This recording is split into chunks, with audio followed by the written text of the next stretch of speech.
Bonjour à tous et bienvenue sur cette chaîne YouTube pour cette nouvelle vidéo qui va être consacrée au rôle et à l'intérêt de s'entourer d'un avocat en préjudice corporel si vous êtes victime d'un fait générateur tel qu'un accident de la circulation, un accident du travail, une faute médicale ou encore une agression. Alors, pour ceux qui ne me connaissent pas, donc je suis maître Stéphane Dorn, je suis avocat au barreau de Toulon depuis maintenant plus de 25 ans. Mes cabinets sont situés à Toulon, à côté du palais de justice, à proximité du palais de justice, et également à Sanary-sur-Mer, à côté du casino de jeu. Donc j'interviens maintenant depuis plus de 25 ans dans la défense des victimes, et donc j'assiste des victimes qui subissent un préjudice corporel afin d'obtenir leur réparation. Alors la vidéo du jour justement, elle va être consacrée à l'intérêt pour vous de vous faire assister, représenter par un avocat compétent en matière de préjudice corporel. Alors, quel est l'intérêt de saisir un avocat en préjudice corporel et quel va être concrètement son rôle? Alors, dans un premier temps, l'avocat en préjudice corporel est un avocat bien sûr qui maîtrise cette matière. Pour ma part, donc, je suis diplômé de la faculté de sciences paramédicales d'Aix-en-Provence. Donc oui, je suis diplômé en réparation du préjudice corporel. Donc l'avocat va dans un premier temps, comme dans tout dossier, vous recevoir et prendre connaissance de votre situation. Donc concrètement, il va vérifier avec vous l'ensemble des pièces en votre possession, notamment les pièces médicales, puisque ce sont les pièces les plus importantes, et éventuellement compléter ces pièces en vous aidant à solliciter la communication de votre entier dossier médical. Donc c'est la première chose qui va être réalisée. Donc c'est vérifier avec vous les pièces. Bon, il y a des pièces médicales qui sont très importantes, notamment le certificat médical initial qui est établi souvent dans le cadre des urgences. Donc une fois ces pièces, il va donc lister avec vous les pièces complémentaires donc il faudra lui communiquer. Alors ça peut être bien évidemment des pièces qui sont relatives à votre état médical, mais c'est également des pièces qui vont être relatives au préjudice que vous avez subi, concrètement à ce qui a pu être modifié dans votre vie quotidienne depuis les faits. Il va ensuite analyser la situation, le fait générateur qui a engendré ce préjudice. Alors concrètement, il va déterminer la juridiction qui va être compétente à connaître de votre préjudice si bien évidemment ce dossier doit aller devant un tribunal, ce qui n'est pas toujours le cas. Et il va également déterminer la loi applicable, puisqu'il faut bien comprendre que si la situation de l'ensemble des victimes est identique sur le plan du préjudice corporel, c'est-à-dire que toute victime, que ce soit d'un accident de la circulation, d'une agression ou encore d'un accident du travail, subit un préjudice corporel. Donc concrètement, elles sont sur ce point-là, on va dire, à égalité, puisqu'il y a une notion de préjudice corporel et il n'y a pas une notion spécifique à chaque victime. Par contre, la législation applicable, elle, va dépendre du fait générateur que vous avez subi. Concrètement, la législation sur les accidents du travail ne va pas pouvoir s'appliquer pour un accident de la circulation, par exemple. Ce qui fait qu'on a une inégalité, on va dire, de traitement qui peut malheureusement exister entre les victimes. En pratique, les victimes d'accidents de la circulation vont bénéficier d'une réglementation qui est assez protectrice, voire très protectrice, alors que les victimes d'accidents du travail, notamment par l'interprétation des textes faits par la Cour de cassation, subissent une législation qui j'estime pour ma part, est très inégalitaire et très problématique en matière du principe de la réparation intégrale. Les victimes d'erreurs médicales, c'est encore autre chose, puisque souvent, elles vont devoir, avant même d'espérer une indemnisation, apporter la preuve d'une faute médicale. C'est-à-dire qu'on ne va pas pouvoir solliciter une provision auprès de l'établissement de santé ou encore du médecin que l'on estime responsable, puisque en l'absence de preuve de caractérisation d'une faute médicale, on ne peut pas solliciter cette indemnisation. Alors que par exemple en matière d'accident de la circulation, le conducteur responsable et donc du coup son assurance, si celui-ci bien sûr est assuré, sont très rapidement identifiés, ce qui permet à un juge des référés non seulement d'organiser une expertise, j'y reviendrai, mais surtout de vous allouer une provision qui va vous permettre de percevoir une somme d'argent à valoir bien évidemment sur votre entier préjudice. Pour les victimes d'agression, c'est encore différent, puisque elles vont devoir se constituer partie civile dans le cadre d'un procès pénal ou dans le cadre d'une instruction, hein, si malheureusement les faits sont plus graves. Et l'indemnisation interviendra par la suite, mais là encore, il y a aussi des possibilités de solliciter des provisions, notamment lorsque la personne poursuivie est condamnée pour les faits qui sont à l'origine de votre préjudice. Donc le rôle de l'avocat dans un premier temps va être ainsi de déterminer le cadre qui va s'appliquer à votre situation. Une fois ce cadre déterminé, il va donc falloir lister l'ensemble de vos préjudices. Et là, l'expertise judiciaire ou amiable en matière d'accident de la circulation notamment sera dans quasiment tous les cas nécessaire. Dès lors que vous êtes victime d'un accident moyennement grave, on va dire, l'expertise judiciaire va être nécessaire car seul un médecin va pouvoir déterminer clairement l'ensemble des préjudices qui vous concernent. Alors pour ce faire, il vous recevra, il va bien sûr vous examiner. Vous serez en pratique, vous, assisté de l'avocat et également de votre médecin expert, le médecin conseil, qui va donc vous assister et qui va donc faire valoir vos droits dans le cadre de la discussion avec l'expert désigné pour lister l'ensemble de vos préjudices. Alors ces postes de préjudice, concrètement aujourd'hui, il existe la nomenclature d'Intillac. Donc c'est la référence en la matière, elle a tendance à s'appliquer maintenant devant toutes les juridictions, voire même celles administratives, même si on a encore quelques discussions là-dessus. Rien n'empêche de solliciter la juridiction administrative pour qu'elle applique la nomenclature d'Intillac.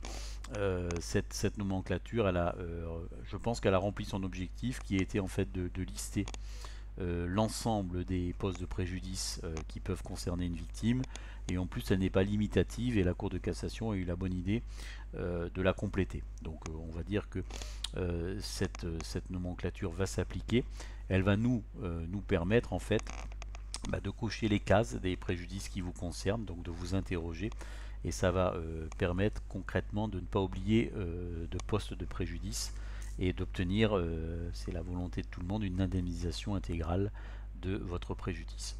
Une fois qu'on aura le rapport d'expertise, je vous dirai deux mots sur la procédure, on va pouvoir chiffrer votre indemnisation et soit la négocier entre guillemets avec l'assurance, donc faire une transaction, où concrètement l'assurance va nous faire une proposition, et il y aura ensuite sans doute une contre-proposition, parce que souvent la première proposition est insuffisante. Donc il y a une négociation qui est faite, et ensuite si les sommes proposées sont satisfactoires, à ce moment-là un PV de transaction sera signé, et on pourra liquider définitivement votre préjudice, sous réserve malheureusement d'aggravation, ce qui arrive parfois, auquel cas vous serez de nouveau indemnisé des préjudices relatifs à cette aggravation. Alors sur l'expertise, deux mots. Cette expertise, soit elle va se mettre en place à l'amiable, notamment en matière d'accident de la circulation, ou judiciairement. Donc judiciairement, ça sera souvent le cas en matière d'erreur médicale, puisque comme je vous l'ai indiqué, faute de faute médicale évidente, il faut la démontrer, donc ça sera l'objet de l'expertise médicale. En matière d'infraction, ça sera là aussi souvent ordonné par le tribunal, et souvent le tribunal correctionnel qui sera saisi du délit qui est la source de votre préjudice. En matière d'accident du travail, ça sera le cas notamment en matière de faute inexcusable, où ça sera le pôle social du tribunal judiciaire compétent qui va ordonner cette expertise. Là en pratique, le pôle social va dans un premier temps statuer sur l'existence ou pas d'une faute inexcusable, en appliquant notamment la définition retenue par la Cour de cassation de la faute inexcusable, et si elle est retenue, ordonner souvent une expertise, mais également le règlement d'une provision, dont d'ailleurs le règlement sera effectué par la caisse primaire d'assurance maladie, qui pourra ensuite se retourner contre l'employeur responsable. Voilà, donc au niveau de la mise en place de cette expertise, et une fois donc que cette expertise est mise en place, donc si la négociation avec l'assurance aboutit, à ce moment-là, le dossier prendra fin et vous serez indemnisé. Alors en matière d'assurance, on va dire que sur le plan des accidents de la circulation, les transactions aboutissent, on va dire, sans trop de difficultés. Sauf si bien évidemment il existe une discussion sur la responsabilité de la victime, puisque parfois la victime, même si la législation lui est très protectrice, peut parfois se voir opposer une faute, notamment.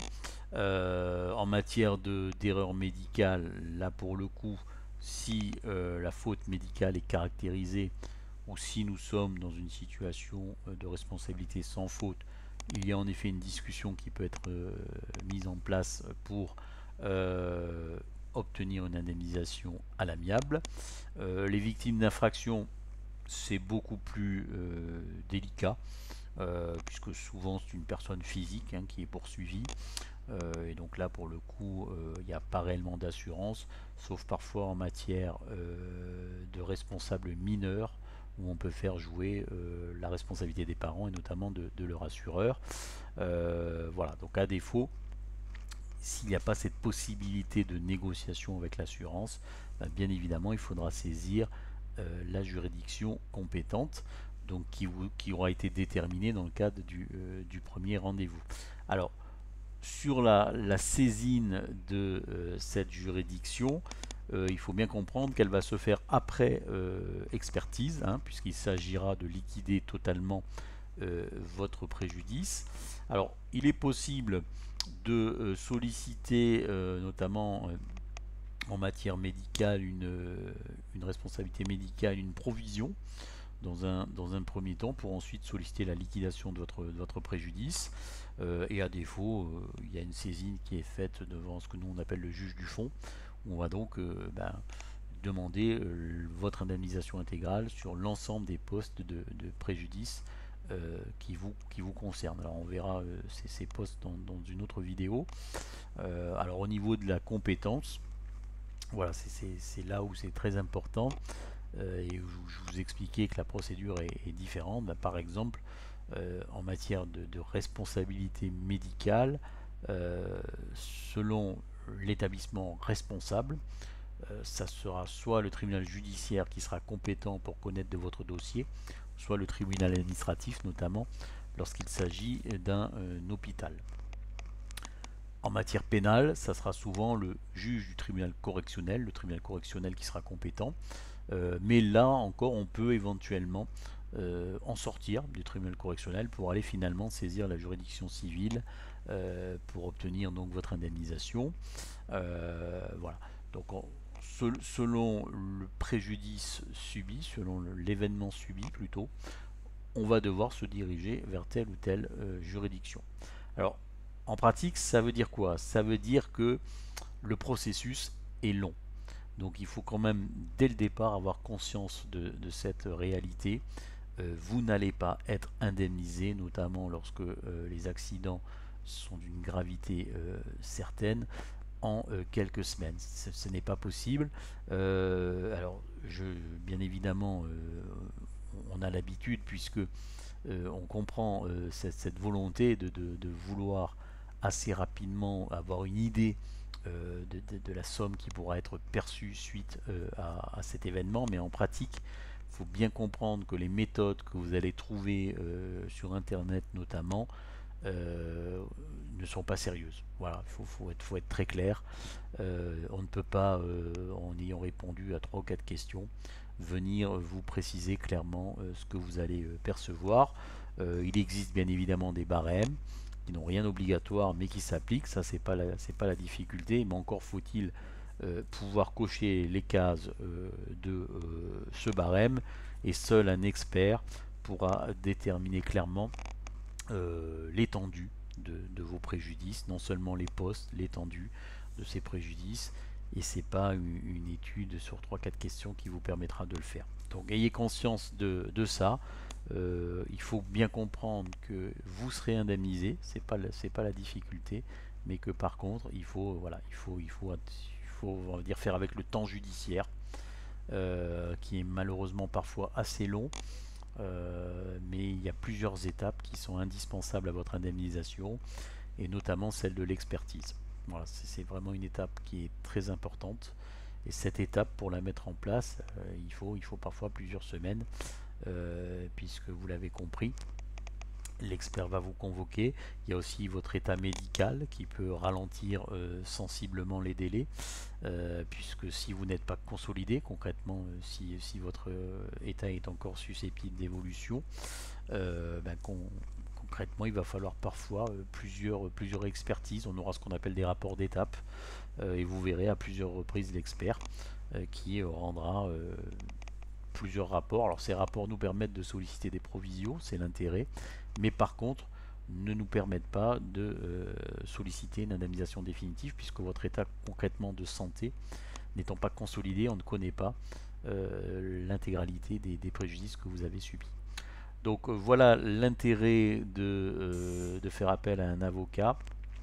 Concrètement, si vous recevez une offre d'indemnisation, notamment en matière d'accident de la circulation, puisque l'assurance a cette obligation, il faut impérativement contacter un avocat afin que celui-ci vérifie avec vous que cette offre est bien conforme au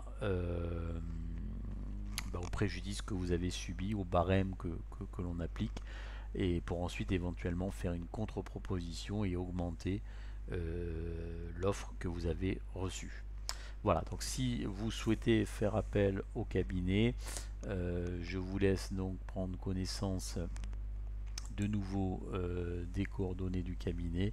Donc le cabinet vous reçoit sur rendez-vous, soit à Toulon, soit à Sanary-sur-Mer, et bien évidemment il faudra venir lors de ce rendez-vous avec l'intégralité de vos pièces.